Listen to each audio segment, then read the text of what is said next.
सल्तनत उस्मानिया के ज़माने में, जब मस्जिदों की अज़ानें आसमान तक गूंजती थीं, जब बाज़ारों में ईमानदारी और इंसाफ की मिसालें दी जाती थीं, उसी दौर में एक शहर था इस्तांबुल।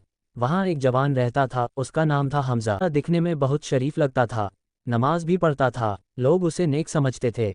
लेकिन उसके दिल के अंदर एक अंधेरा था, जिसे वो खुद भी नज़रअंदाज करता था। हमज़ा का कारोबार था, वो कपड़ों का व्यापारी था।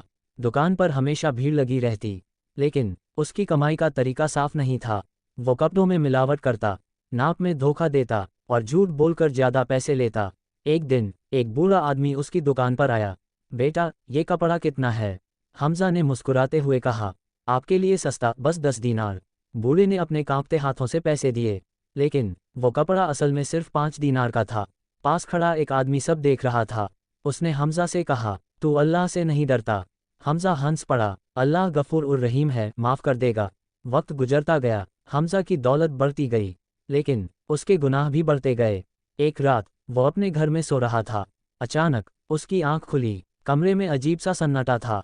उसने देखा, 2 परछायां उसके सामने खड़ी थीं, सफ़ेद कपड़े, चेहरे पर रौब। हमज़ा डर गया। तुम कौन हो? एक आवाज़ गूंजी। हम वो हैं जो हर इंसान के पास आते हैं। हमज़ा कांपने लगा। मौत अभी नहीं, ये सिर्फ एक चेतावनी है। अगले ही पल सब गायब हो गया। हमज़ा पसीने में भीगा हुआ उठ बैठा। उसका दिल जोर जोर से धड़क रहा था। अगले दिन वो कुछ देर के लिए बदला। उसने कुछ लोगों को सही नाप दिया, झूठ नहीं बोला, लेकिन कुछ ही दिनों बाद वो फिर वही बन गया। अभी तो बहुत वक्त है, वो खुद से कहता। कुछ महीनों बाद शहर में एक मशहूर आलिम आए। लोग उनके पास इल्म लेने जाते। हमज़ा भी गया। हजरत, मुझे कोई नसीहत दीजिए। आलिम ने उसकी आंखों में देखा और कहा, जब तुझे कब्र में रखा जाएगा तो पहला सवाल यही होगा। हमज़ा का दिल कांप गया। कौन सा सवाल? आलिम की आवाज़ भारी हो गई। तेरा रब कौन है? अगर तू दुनिया में धोखा देता रहा तो उस वक्त तेरी जुबान साथ नहीं देगी। ये बात हमज़ा के दिल में उतर गई।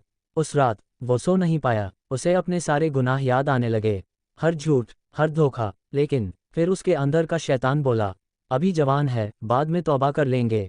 और उसने फिर वही रास्ता चुन लिया। कुछ समय बाद एक दिन अचानक दुकान पर ही उसे सीने में दर्द हुआ। वो जमीन पर गिर पड़ा। लोग दौड़े, हमज़ा क्या हुआ? लेकिन अब बहुत देर हो चुकी थी। उसकी सांसें टूटने लगीं और अगले ही पल उसकी आंखें बंद हो गईं। कब्रिस्तान, अंधेरा, खामोशी। हमज़ा को दफनाया गया, लोग दुआ करके चले गए। अब वो अकेला था। अचानक मिट्टी हिलने लगी। 2 फरिश्ते उसके सामने आए।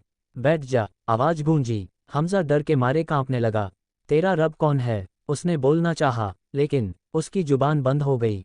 उसे कुछ याद नहीं आ रहा था। तेरा दीन क्या है? वो और ज़्यादा घबरा गया।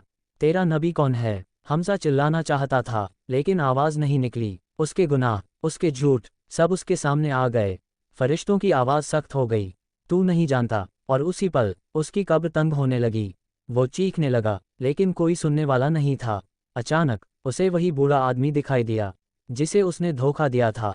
आज हिसाब होगा। हमज़ा रोने लगा, मुझे माफ़ कर दो। लेकिन अब देर हो चुकी थी। उसकी कब्र अंधेरे से भर गई। ये कहानी हमें सिखाती है कि नमाज सिर्फ दिखावे के लिए नहीं, दिल से होनी चाहिए। और ईमान सिर्फ बातों से नहीं, अमल से साबित होता है। क्योंकि कब्र का पहला सवाल सिर्फ जुबान से नहीं, पूरी जिंदगी से जवाब मांगता है। इसलिए आज ही अपने आप को बदलो, ताकि कल जब वो सवाल आए तो जवाब देने में डर न लगे। कब्र का अंधेरा और गहरा होता जा रहा था।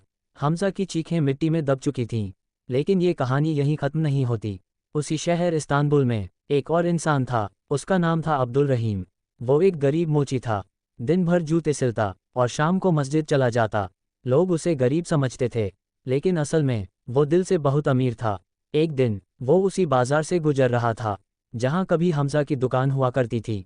लोग अभी भी उसकी मौत की बातें कर रहे थे। अचानक मर गया, बहुत दौलत थी उसके पास।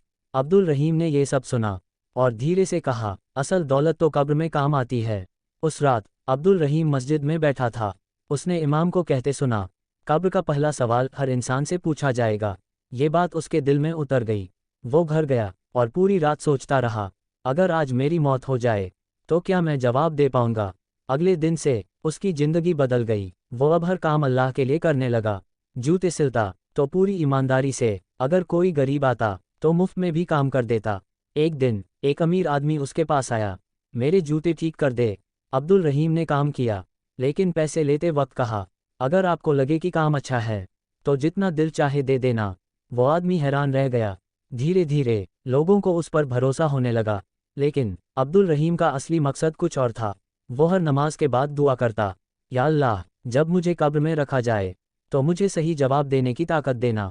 वक्त गुजरता गया। एक रात वो बीमार पड़ गया, उसकी हालत खराब होने लगी। गांव वाले उसे देखने आए। वो मुस्कुरा रहा था। किसी ने पूछा, तुम डर नहीं रहे? उसने जवाब दिया, मैंने पूरी जिंदगी उसी सवाल की तैयारी की है। और फिर एक पल आया, उसकी सांस रुक गई, उसे भी कब्र में दफनाया गया। रात गहरी थी, खामोशी चारों तरफ फैली थी। अचानक मिट्टी हिली, दो फरिश्ते उसके सामने आए। बैठ जा। अब्दुल रहीम उठकर बैठ गया। आवाज आई, तेरा रब कौन है? इस बार जुबान नहीं अटकी। उसने पूरे यकीन से कहा, मेरा रब अल्लाह है। तेरा दीन क्या है? मेरा दीन इस्लाम है। तेरा नबी कौन है? मेरे नबी मुहम्मद हैं। जैसे ही उसने जवाब दिया, उसकी कब्र रोशनी से भर गई। एक ठंडी हवा चली, फरिश्तों की आवाज़ नर्म हो गई। तूने सही जवाब दिया, अब आराम कर। उसकी कब्र जन्नत के बागों में बदल गई। इसी बीच दूर एक अंधेरे हिस्से में हमजा की चीखें अब भी गूंज रही थीं। दो अलग अलग जिंदगी, दो अलग अलग अंजाम। एक ने दुनिया के लिए जिया और कब्र में हार गया। दूसरे ने आखिरत के लिए जिया और कब्र में कामयाब हो गया। कुछ दिनों बाद लोगों ने एक अजीब सपना देखा।